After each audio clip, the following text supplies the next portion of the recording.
тебя получилось? У меня получилось? У тебя получилось. Ну-ка. Я вас поздравляю. Ха-ха, блядь. Я наебал себе. Всем привет, с вами Серега Евдокимов, и это очередной выпуск на заварке. Приехал за задней левой дверью для своей жиги, потому что родная дверь снизу полностью сгнила, и красить ее смысла нет никакого. Набрел на местечко, где есть классные советские тачки. Тут у нас Копейка, правда она немножко уже такая вся распиленная по запчастям. Вот двойка, классная двойка, кстати, она продается за 100 тысяч, но она в очень хорошем состоянии, как вы можете видеть. Просто вообще такая вся нализанная, чистенькая двойка. Так, вот у нас еще остов, я так понимаю, это тоже двойка, но уже вся распиленная, в полудырки, все дела.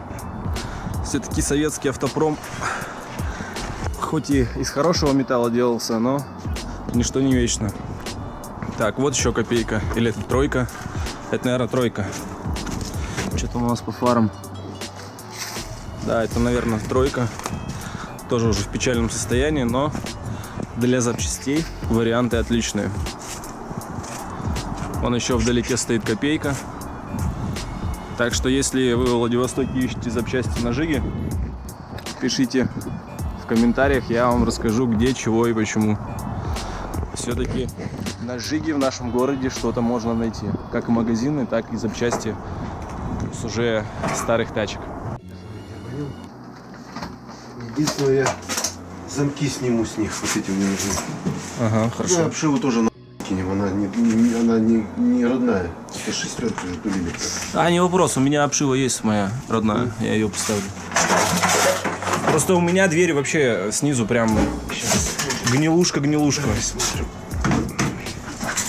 Не, это хорошая дверь. Ну, видишь, Да, отлично. это коцки-то. Да, это мелочи. Ну что, она, видишь, целая.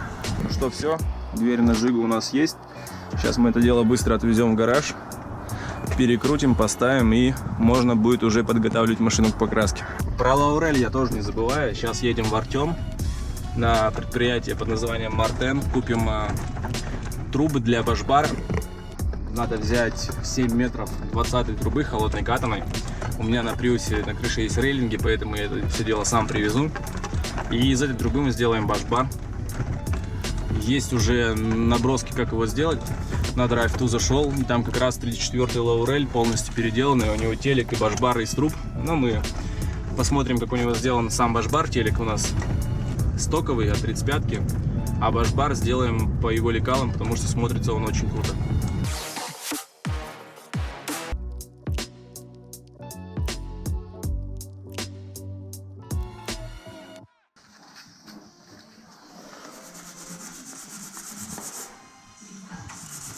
Опять на своих бодрых движениях.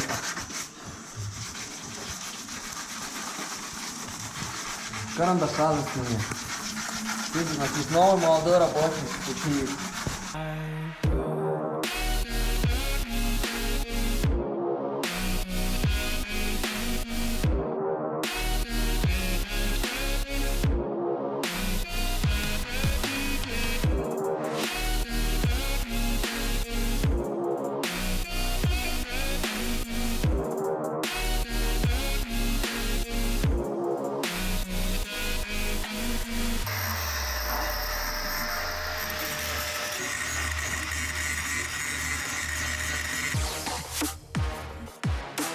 Так, немного обзора ништяков, которые я прикупил.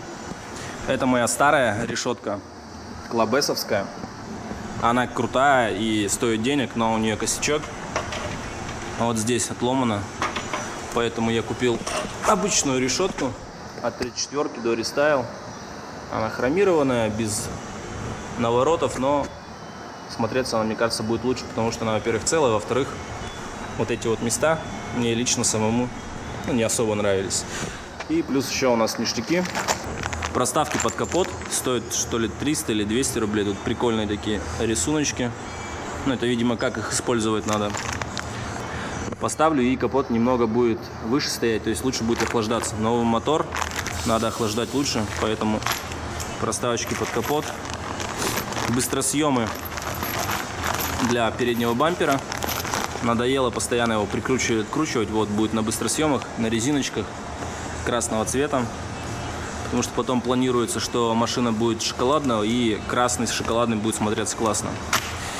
И подкапотные замки тюненные стоят там рублей 300-400 тоже красного цвета.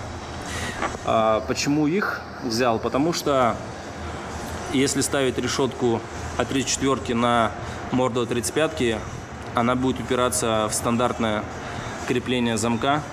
То есть стандартное крепление я сниму, и машина будет закрываться капот на тюненные вот такие штуки-дрюки.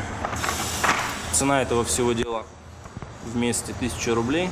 Да, это китайская фигня, но смотрится она неплохо.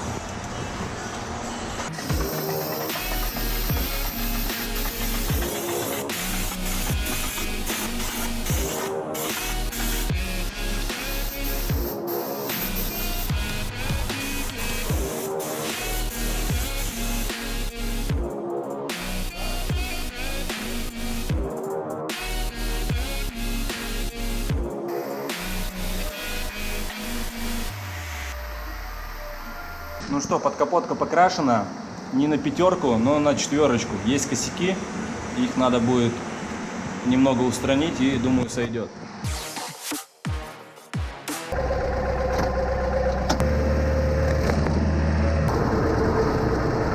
Вот я отогнал Жигу пацанам в Grand Garage Custom.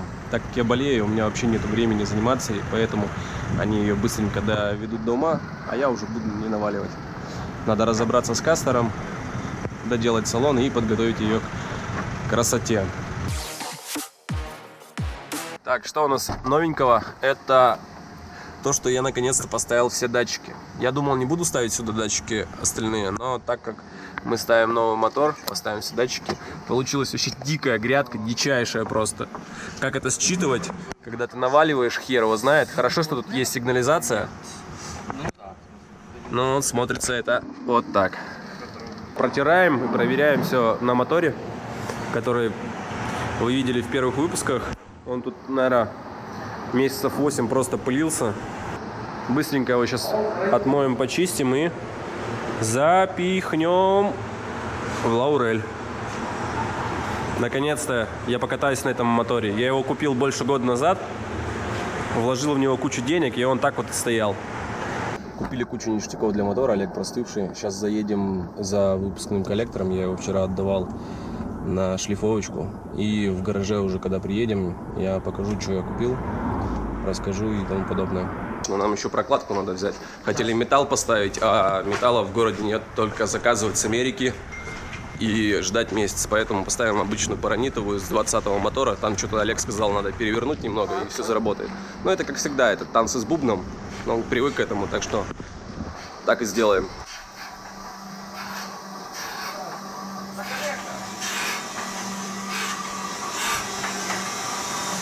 В общем, сняли больше миллиметра с него, но теперь он ровный.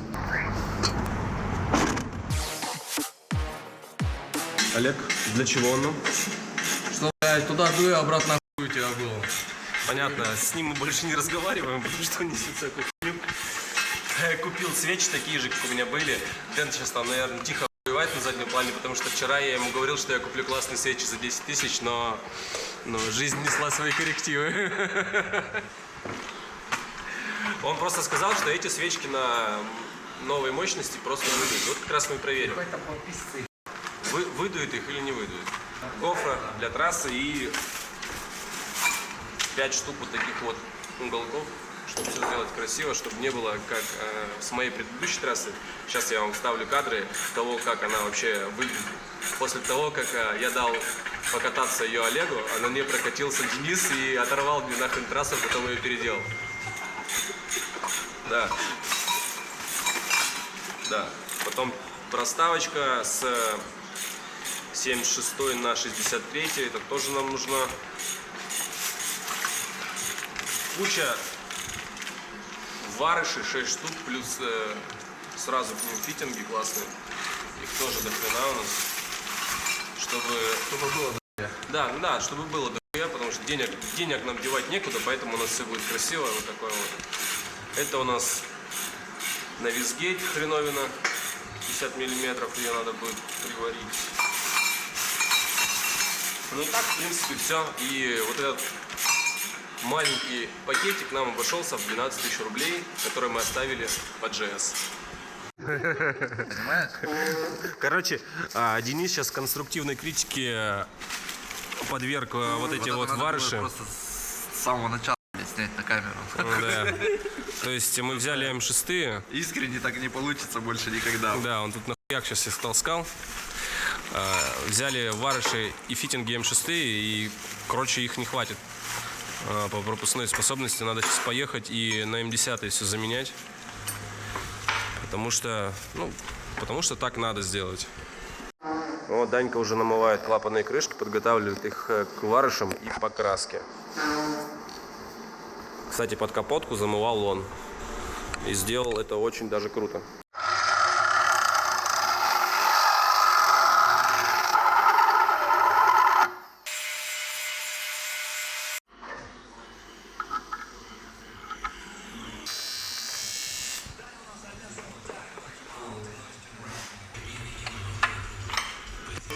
Приварили 10-е, все как надо, под фитинги. Будет смотреться просто... топчик будет смотреться просто. Так что, когда этот мотор соберется, когда соберется, он уже через несколько дней соберется. Я понимаю, что это мисло так изгаляться над мотором не стоит, потому что я все равно его куда-нибудь припечатаю. Хочется хоть раз посмотреть на него красиво.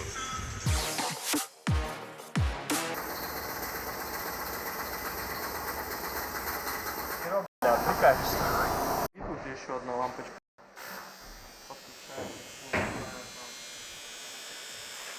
Слышь, электрик, что его знает? Ты должен знать, где что подключается. Я еще учусь. Вот, оставили старую коробку, ничего с ней делать не стали. Она, мне кажется... Мы ее подкрасили. Да, ее снизу подкрасили, а сверху оставили. Вот. Это главная тема, которая здесь должна быть всегда.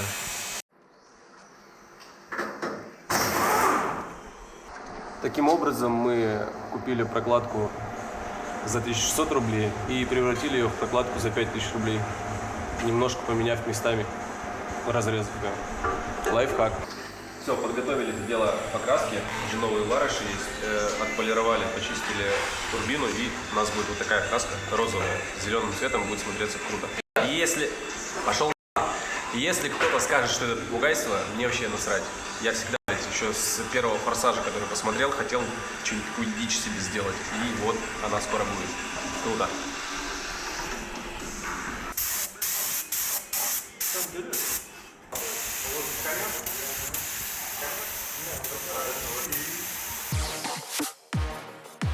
Новый день. Вчера покрасили крышки, я это не заснял.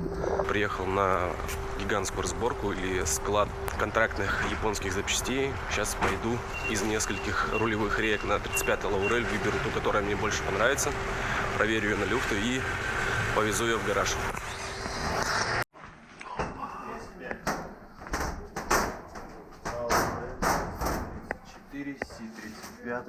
Да, мне надо люфты ее сейчас просто проверить. Если с ней все нормально, первую без люфтов сразу забираю.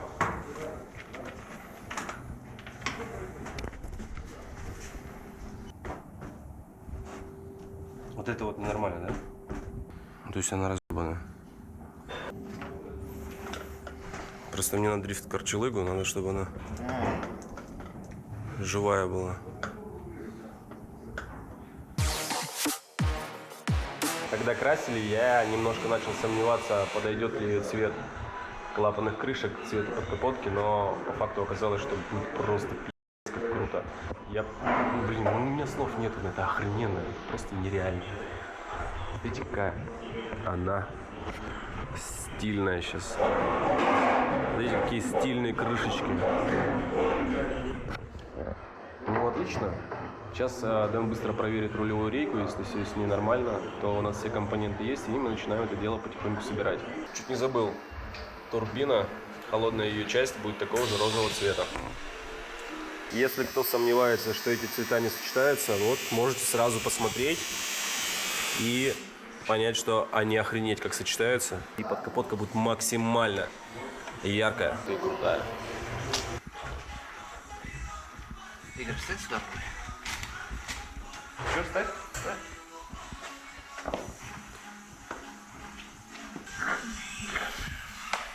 Теперь туда.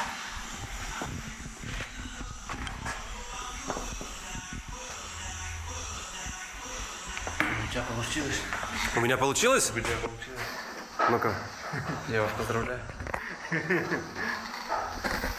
Ха-ха, блядь. Я наебал судьбу.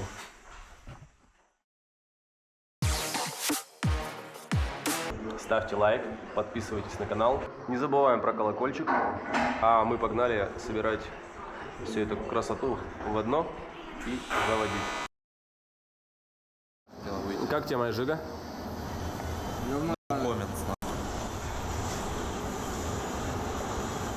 Не, ну серьезно. Без комментариев. Не едет, не рулится, ручник отрывается, все хуево. Мы жопу выпилим с нее и будет вообще охуенно рулиться.